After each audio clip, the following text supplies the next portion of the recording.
Alright everyone, here is a very, very wild story and one that couldn't wait until the subsequent day. I might be doing this a little bit more now anyway, because what happens is I get too many video ideas, and I've got two choices. I can either do extra videos, or I can spike them to the next day, and the problem is that sometimes that means that they sort of drop off the radar, and I actually, get rid of them. I've done this to hundreds of videos this year, actually, that'll never get made, because it's, if it's a current event, it stops being current after a couple days and nobody really cares about it. But this is the funniest fucking shit that I've seen, actually, which is the allegation. And I'm gonna use the term allegation because, of course, for legal reasons, you don't want to get sued by Jerry Falwell's family. The allegation is that Jerry Falwell Jr., his wife, met a dude, I guess one of the people that worked with them, I guess a pool cleaner, something like that some time ago, and who was 20 at the time, by the way, and I think would have been in her late 30s, maybe 40s at the time. She's clearly younger than Jerry Falwell Jr. is, which is common among evangelical couples, you'll notice. I'm not saying she's a trophy wife, but, she's a trophy wife. The allegation is that she was fucking this other dude, and Jerry Falwell Jr. not only knew about it, but allegedly, again, enjoyed watching. So he would sit in the corner of the hotel room watching her get fucked, and would enjoy it, like a literal cuck. Now, I'm not going to say whether this is true or not, because of course this is an allegation. They're denying it, at least tacitly. They haven't responded directly, but a spokesperson, I guess, has come out and they've confirmed that this dude actually did screw Jerry Falwell Jr.'s wife. And I'm thinking to myself, you're Jerry Falwell Jr.'s wife. The dude is worth untold amounts of money. He's extremely wealthy. He's extremely well known. He's extremely powerful. I'm not understanding exactly why, unless you've got some problem with you, you're also screwing the help, somebody who works for minimum wage. Unless this was known about. Again, no allegation there, but it's pretty funny. And the reason why it's funny is this. This reminds me of Ted Haggart. Do you remember Ted Haggart? A lot of you probably don't. His ministry was fundamentally sunk many, many years ago. He was a big-time anti-gay, anti-drug dude. His thing was, don't do drugs, and gay is not okay. That was Ted Haggart's thing. It turned out that not only is he bisexual, he was fucking a teenaged, legal, like 18, 19, but teenaged a male prostitute. He was also a drug addict. He was snorting coke and smoking meth and stuff with this male prostitute. And they went public, and it destroyed his ministry, and it destroyed his career. He, by the way, is still, though, a pastor. He is still active in the religious community, and with the excuse, with the grift, basically. Well, yeah, I'm gay, but the Lord didn't say it's not okay to be gay, like he said for fucking 20 years or some shit like that. He just says, don't sodomize people. It's not okay to do gay sex. That's Ted Haggart's thing.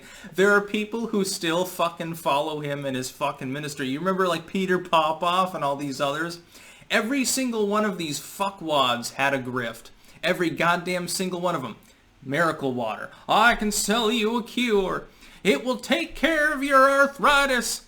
It will cure sexual dysfunction. If you've got cancer, all you do is send $9.99 to my ministry. That was one grift. And then others were like, well, I'm a culture warrior. We've got to be youth warriors for Jesus Christ. We can't accept this gay marriage stuff, which now is the law of the land, so that grift is kind of dried up. Now they usually default to abortion, actually. And then you had people like this. And Jerry Falwell himself was much more talented than his fucking son is. His son, he's Jerry Falwell Jr. That's the reason why he's well known. Otherwise, it's like he'd be like a Charles Stanley. Charles Stanley, it's funny, he's like the only one among all of these groups of televangelists that's even watchable. Like the only one that doesn't constantly grift, and even he parades around on fucking stage with a $1,000 fucking suit and a Rolex. All of these people have their grift, so it is so goddamn funny because I've spent literally fucking years. I've spent years criticizing these fuckers. I've spent years talking about how they always project They've all got a grift. They've all got fucking problems with them, and nobody wants to believe me, including a lot of you out there. You're Christian. You're religiously Christian. You believe in Jesus Christ as your Lord and Savior, and the Christian God and so forth. I have tried to warn people like you that these are not agents of your deity. They're grifters. They're opportunists. They want your money. There's a reason why they'll sell you miracle spring water for $9.99. They'll sell you a piece of the original cross that Jesus fucking suffered and died on for $19.99. It's a miracle. I've been warning about these fucking morons for how many years now? Like, the original reason for my channel was largely anti-religion. I hate to echo the skeptics who have largely sold out to communism at the time, but come on, dude, I told you so. And Jerry Falwell Jr., I think there was a video I made like 6 years ago or something, where I criticized him. And a lot of people said, no, he's not like Peter Popoff or Ted Haggard. He's different. He's a cultural warrior. He's a spiritual warrior for the Lord Jesus Christ. And I said, no. Watch what'll happen.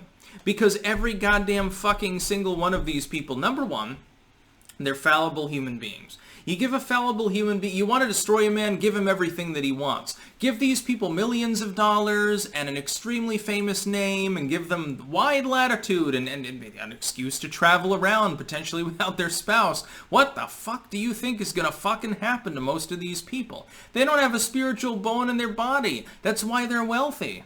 Yeah, Jesus Christ himself, according to your own fucking Bible, tried to warn you about that bullshit. It's very, very interesting how many people are taken in by the con. Like a Joyce Meyer or someone, oh, you can get wealthy if you're generous to our ministry, you'll get 10 times back. Jesus promised you, if you sow 1 seed, you get 10 plants, or some fucking stupid grift like that.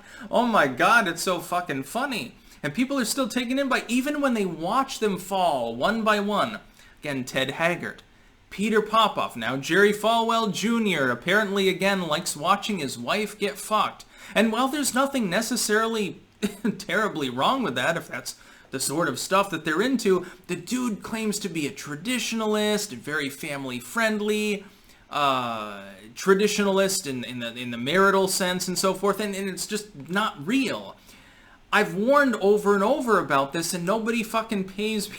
It's the funniest thing. This has been going on since the fucking Satanic Panic. Half of the people that were involved in that shit, they got caught out. They were in affairs, or they were doing drugs, or involved in some criminality. Again, Peter Popoff and his, embezzlements. And I believe, if I remember correctly, I think he's still got a ministry too. And his wife, I believe, has stood by him despite the fact, I can't remember exactly what he got caught out for initially. I think it was embezzlement. But they're still together and they're still doing it. Like, I think they've got a YouTube channel. These people, they just never fucking go away. And so it'll be funny. Jerry Falwell Jr. at the end of the day, because he has a ministry of hundreds of thousands of people. Because people, they don't want to go to their community church. They're too lazy to go sit in church, and they're easily amused, so they just turn on the TV, and they think that's a stand-in for the sort of Christian community that Jesus had in mind. So they'll keep watching him. 90% of these people, their eyes will glaze over, and they'll say, oh, pastor was watching his wife get fucked by the dude who cleaned the pool? That's okay. Everyone's a sinner. Everyone makes mistakes. They haven't even admitted to it yet, by the way. I'm finding this fucking goddamn hilarious. And the people that are like on the right, and then they tend to overlap with Christian traditionalism in the U.S. sense, I don't have a problem with Christianity. At this point, I've gotten past giving a fucking shit about religion in that sense. But come on, you gotta fucking goddamn see the hypocrisy here. And I do believe it, by the way. The spokesperson who's come out didn't mince words. Yeah, his wife was engaged with inappropriate behavior. No, actually, what he said was the dude was engaged with inappropriate behavior with his wife.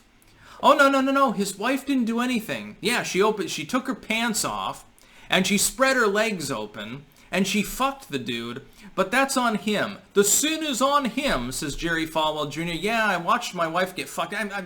Dude. Again, let's not mince words. There's a pretty good possibility that he was watching. There's a really good chance that he's into that sort of thing. He's probably bisexual. I don't care if he is, but I mean, be honest with your congregation. Fucking tell them the truth and stop taking their tithes, their sin money, and their glory money, and their check for the children in Africa that I'm never going to give the money to because I'm going to use it on the next fucking goddamn fucking Rolex that I'm going to buy. This is fucking hilarious. That's about all. Peace out.